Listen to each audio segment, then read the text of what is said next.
د تاریخ زړه پاڼه چې لا یې هم له عمل افغان ولس کړاو ویني.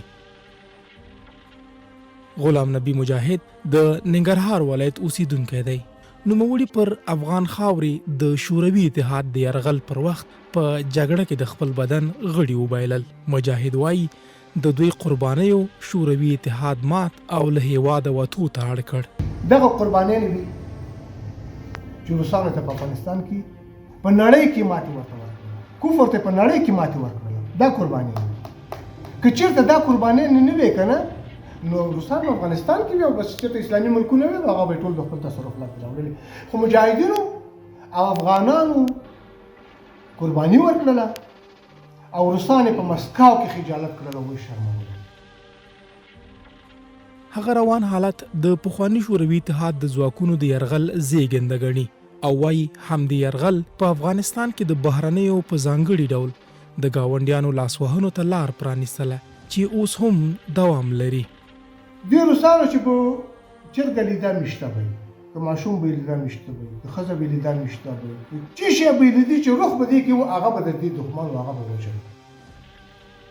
خو موږ په داسې یو انداز کې دوی سره جنګ وکړلو که نه، الحمدلله زار دفعه الحمدلله چې هغه کلي ته زموږ نه دا داسې داخل نه شو چې دوی زموږ نه د هغې کلي کې بېعزتي جوړه کړې وي.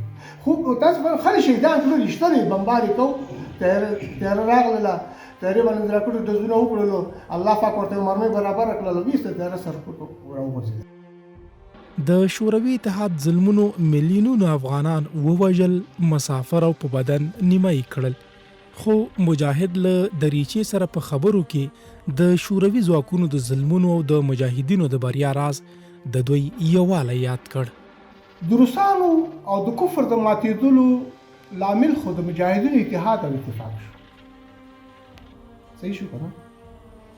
خو چې کله مجاهدینو افغانستان په خپل دغه لاندې راوستلو، تصرف لاندې راوستلو او ویې نیولو، روسان یې وشړلو، دو په خپلو کې مشکلات پیدا شو، سره په خپلو کې سره په دې چوکیو سره خلاف شو. اوس په دې روم دغه کومه چې په چوکیو خلاف نه شي او یو اتحاد شي، ګوره څنګه چې دغه شانتې هغه باجرأته مجاهدین د منځه لاړل که نه، خدای مکړه چې تاسو دغه شانتې دي، ستاسو سره دغه اخري انجام هم دغه شانتې شي. د هماغې جګړې آثار اوس هم په ځینو سیمو کې لیدل کېږي.